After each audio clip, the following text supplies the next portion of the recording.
Kolkata police কনস্টেবলের genuine cut off কত হতে পারে? কত আমি তোমাদের যেটা বলছি একদম জেনুইন কাট অফ বলবো, একদম ভরসা রাখতে পারো, ট্রাস্ট করতে পারো আমার উপর, ঠিক আছে? কোনো কিছু র্যান্ডমলি বলছি না, ওকে?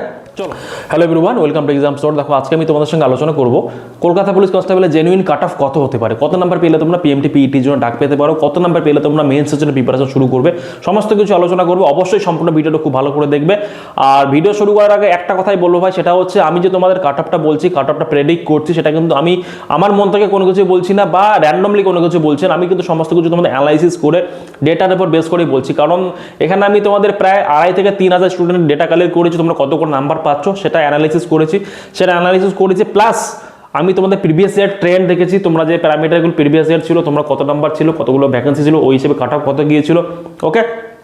সঙ্গে তোমাদের এবারে ভ্যাকেন্সি কতগুলো আছে, এবারে ভ্যাকেন্সি হিসেবে তোমাদের স্টুডেন্ট কতগুলো পরীক্ষা দিয়েছো, কোশ্চেন প্যাটার্ন কীরকম ছিল, কোশ্চেন লেভেল কীরকম ছিল, ঠিক আছে? কতগুলো কোশ্চেন সোজা ছিল, কতগুলো কঠিন ছিল, সমস্ত কিছু অ্যানালিসিস করে কাট অফটা বানাচ্ছি।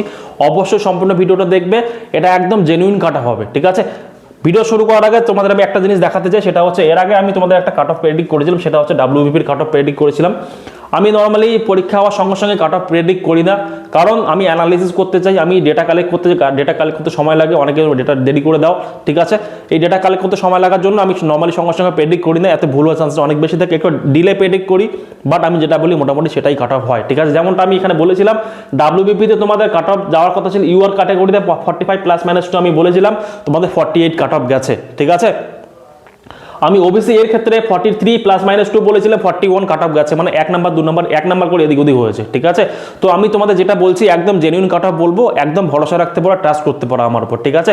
কোনো কিছু র্যান্ডমলি বলছি না, ওকে? চলো ভিডিওটা শুরু করি। দেখো কাট অফ প্রেডিক্ট করার আগে তোমাদের এই জিনিসটা সব থেকে আগে ভালো করে জানতে হবে, তোমরা যারা যারা জানো, ভালো কথা জানো তাদের বলি, সেটা হচ্ছে তোমাদের কলকাতা পুলিশ কনস্টেবলের যে তোমাদের ভ্যাকেন্সি লিস্টে, এটা তোমাদের বিভিন্ন ক্যাটাগরি কোথায় কতগুলো ভ্যাকেন্সি সেটা এখানে দেওয়া আছে, তোমরা এখান থেকে দেখে নিতে পারো, ঠিক আছে? আমি নেক্সট স্লাইডে চলে যাবো। সেখানে হচ্ছে দেখো এখানে আমি লিখে রেখেছি তোমাদের টোটাল ভ্যাকেন্সি আছে প্রায় 4,000, তার মধ্যে মেল পুরুষদের আছে প্রায় 3626টি এবং ফিমেলদের আছে 345টি, মোট এতগুলো তোমাদের ভ্যাকেন্সি, প্রায় 4,000 ভ্যাকেন্সি আছে, ঠিক আছে? কতগুলো? এই 4,000 ভ্যাকেন্সি আছে, ক্লিয়ার? আচ্ছা, ডাব্লিউবিপিতে তোমাদের 1:5 ডেকেছিল, কেন?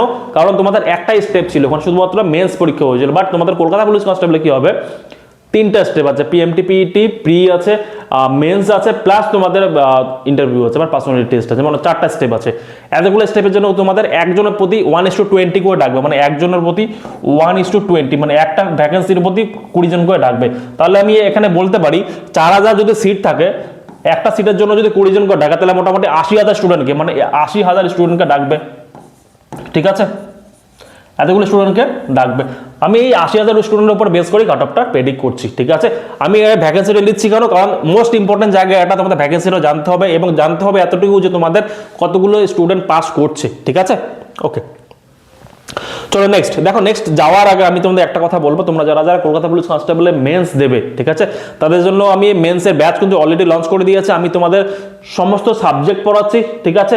সাকসেস ব্যাচ যেটা, ঠিক আছে, 149 টাকা। অ্যাকচুয়ালি এই ব্যাচটা ছিল তোমাদের প্রি ব্যাচ, ঠিক আছে? তোমরা যারা যারা প্রিতে আমার সঙ্গে পড়েছো কলকাতা পুলিশ কনস্টেবল, তাদের জন্য কন্টিনিউ হবে এটা মেন্স অবধি, এবং যারা তোমরা চাইবে এখন মেন্স থেকে তোমরা পড়তে চাইছো, তোমরা কিন্তু এখানে নিতে পারো, 149 টাকা মাত্র। এখানে তোমরা প্রিতে যত কিছু আমি পড়িয়েছি অলরেডি, সেগুলো সমস্ত কন্টেন্ট পেয়ে যাবে, সমস্ত নোটস, পিডিএফ, টেস্ট সিট সমস্ত কিছু পেয়ে যাবে, প্লাস এখানে আবার তোমাদের পড়ানো হবে, সেগুলো তোমরা পেয়ে যাবে, ঠিক আছে? তোমরা যদি মনে করো কেউ জয়েন করবে, অবশ্যই জয়েন করে নিতে পারো। আর জয়েন করার জন্য তোমাদের এখানে দেখো আমাদের অ্যাপ ডাউনলোড করে নেবে প্লে স্টোর থেকে, এক্সাম স্টোর অ্যাপ। এই অ্যাপের ডাউনলোড লিঙ্ক ভিডিও ডেসক্রিপশনে পেয়ে যাবে, অথবা প্লে স্টোরে তোমরা এক্সাম স্টোর লিখে সার্চ করে ডাউনলোড করে নিতে পারবে, ঠিক আছে? এই এক্সাম স্টোর, ঠিক আছে? হোয়াটসঅ্যাপ গ্রুপ, ভিডিও ডেসক্রিপশনে হোয়াটসঅ্যাপ গ্রুপ আছে, সেখানে জয়েন করে নিতে পারো, বা তোমরা এই যে নাম্বার আছে, এই নাম্বারে তোমরা আমাকে ফোন করে নিতে পারো, হোয়াটসঅ্যাপ করে নিতে পারো, ঠিক আছে? আর একটা কথা বলি, তোমরা যারা যারা 2026কে টার্গেট করে পড়াশোনা করছো, তাদের জন্য কিন্তু আমি অলরেডি ব্যাচ শুরু হয়ে গেছে এবং ক্লাসও শুরু হয়ে গেছে। তোমরা যদি এখনো মনে করছো যে 26কে টার্গেট করে প্রিপারেশন নেবে, তাহলে কিন্তু ভাই বলবো এখন থেকে পড়াশোনা শুরু করো, এটাই রাইট টাইম। এরপরে কিন্তু প্রিপারেশন করার সময় পাবে না, কারণ অলরেডি তোমাদের পেপার কাট বেরিয়ে গেছে। কমার্স সংস্থানে সেই ব্যাপারে ভিডিও বানিয়েছি আমি, যে তোমাদের 26-এ পুলিশে 10,000 প্লাস ভ্যাকেন্সি আসছে, ঠিক আছে? তো সেটাকে টার্গেট করে কিন্তু পড়াশোনাটা শুরু করো, ওকে? চলো এবার চলে আসে আমি কাট অফের ব্যাপারে। দেখো তোমাদের এখানে বলেছিলাম একটু আগে যে 2,500 স্টুডেন্টের কাছ থেকে আমি স্যাম্পল নিয়েছি, স্যাম্পল নিয়ে তোমাদের আমি কাট অফটা বলেছি, ঠিক আছে? এবার দেখো তোমাদের কাট অফ কত যেতে পারে। তোমাদের কোশ্চেন লেভেলটা ছিল মডারেট লেভেল, ঠিক আছে? কঠিনও ছিল না কিন্তু, ঠিক আছে? যদি আমাকে কেউ বলে স্যার কোশ্চেনে এখানে নাম্বার কত পাওয়া উচিত, একজন আইডিয়াল স্টুডেন্ট তোমরা যদি পরীক্ষা দিয়ে থাকো কলকাতা পুলিশ কনস্টেবল, সেখানে যদি তুমি 60-এর নিচে পাচ্ছ, তাহলে আমি তোমাকে বলবো ভাই তোমার পড়াশোনার মধ্যে অনেক ঘাটতি আছে, এখনো পড়াশোনা করো, কারণ 60 খুব ইজিলি পাওয়া যায় ওই কোশ্চেনে, ঠিক আছে, যে লেভেলে কোশ্চেন তোমাদের ছিল। স্পেশালি ম্যাথ রিজনিং তো কি বলবো একদম সোজাই ছিল, কারণ আমি ম্যাথ রিজনিংয়ে পড়াই, তো সেগুলো সোজাই ছিল, ঠিক আছে। আমি যার কোশ্চেন দেখেছি 60-এর উপর পাচ্ছ মানে তোমাদের ঠিকঠাক প্রিপারেশন আছে, তোমরা আরো ভালো করে নিজেকে শার্প করে নাও। 60-এর কম পাচ্ছ মানে কি তোমাদের বেসিক থেকে ভালো করে পড়াশোনা আরো করতে হবে, ঠিক আছে। এবার চলে আসি কাট অফের ব্যাপারে। দেখো আমার হিসেবে আমার অ্যানালাইসিস হিসাবে তোমাদের কাট অফ এটা যাওয়া উচিত, ইউআর ক্যাটাগরি মানে জেনারেল ক্যাটাগরি থেকে 49 থেকে 54, ঠিক আছে। এই 49 থেকে 54-এর মধ্যে তোমাদের মেল যারা যারা পুরুষ আছে, ছেলে আছে, তাদের জন্য এটাই যাবে, ঠিক আছে। এবং ফিমেলদের ক্ষেত্রে 39 to 42। আচ্ছা, তোমরা অনেকেই বলবে স্যার এখানে ফিমেলদের ক্ষেত্রে একটু কাট অফটা বেশি হয়ে গেল। হ্যাঁ বেশি কেন বলছি, কারণ ফিমেলদের তোমাদের দেখো ভ্যাকেন্সি অনেক কম আছে, ঠিক আছে।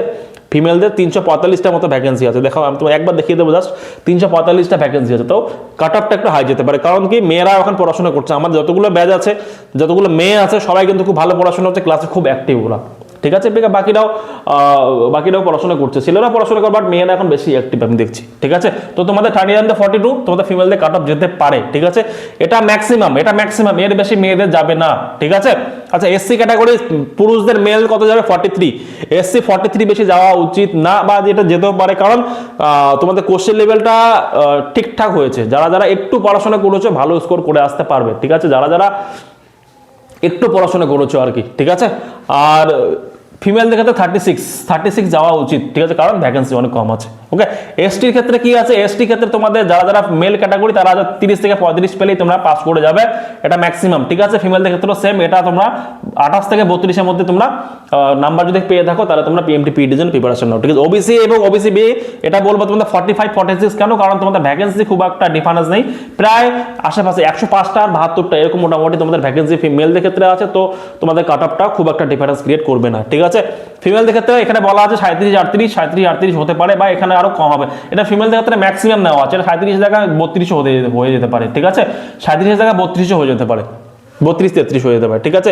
ইডব্লিউএস ক্যাটাগরি যারা মেল আছো তারা 30 নাম্বার পেলে তোমরা মেল, তোমরা মাঠের জন্য প্রিপারেশন নাও। যারা ফিমেল আছো ইডব্লিউএস তারা 17 থেকে 22 নাম্বার পেলে তোমরা মাঠের জন্য প্রিপারেশন নাও, ঠিক আছে। সিভিকদের জন্য বলছি তোমরা যারা 23 থেকে 30 নাম্বার পাচ্ছ তোমরা মাঠের জন্য প্রিপারেশন নাও, এবং যারা ফিমেল সিভিক আছে তাদের জন্য 15+ পেলে তোমরা মাঠের জন্য প্রিপারেশন নাও, ঠিক আছে। এটা আমার হিসেবে কাট অফ যাওয়া উচিত, তোমরা একটা স্ক্রিনশট নিয়ে রাখতে পারো, স্ক্রিনশট নিয়ে পরে রেখে দাও। আই থিঙ্ক তোমাদের এইরকমই কাট অফ যাওয়া উচিত, এরকমই কাট অফ যাবে, ঠিক আছে। থ্যাংক ইউ সো মাচ সম্পূর্ণ রিপোর্টটা দেখার জন্য। তোমরা যদি মনে করো 26কে টার্গেট করে পড়াশোনা করছো, অবশ্যই কিন্তু আমাদের অ্যাপ ডাউনলোড করে প্লে স্টোর থেকে ডাউনলোড করে জয়েন করে যাও 26-এর জন্য। এখনো তোমাদের সময় আছে, আমি তোমাদের সমস্ত স্ট্র্যাটেজি বলে দিয়েছি। তোমরা প্রথম 4 মাস কিভাবে পড়াশোনা করবে, তারপরে 2 মাস কিভাবে পড়াশোনা করবে 6 মাসের মধ্যে, তারপরে তোমরা জিএস কখন শুরু করবে, কখন রিজনিং শুরু করবে, কোন সাবজেক্টটা কতক্ষণ পড়বে, কিভাবে তোমরা সাবজেক্টগুলোকে অ্যারেঞ্জ করবে, ঠিক আছে। তোমার স্টাডি রুটিনটা তোমাদের কি হওয়া সমস্ত কিছু আমি বলে দিয়েছি। তোমরা প্লে স্টোর থেকে দেখে নেবে, আমাদের অ্যাপ ডাউনলোড করে আমাদের ওখানে ভিডিওগুলো দেখে নেবে, অথবা আমাদের ইউটিউবে তোমরা সমস্ত ভিডিও পেয়ে যাবে, সেখান থেকেও দেখে নিতে পারো, ঠিক আছে। আর কোনো রকম কোশ্চেন থাকলে নাম্বার দেওয়া আছে, আমার নাম্বার আমি তোমাদের একটু আগে দেখিয়ে দিলাম, কোথায় আমার নাম্বার, এটা নাম্বার, এই নাম্বারে তোমরা আমাকে ফোন করতে পারো বা এসএমএস করতে পারো, করে আমাকে সমস্ত কিছু কনফার্ম তোমাদের কোয়ারি, তোমাদের জিজ্ঞাসা থাকলে কিছু জেনে নিতে পারো, ঠিক আছে।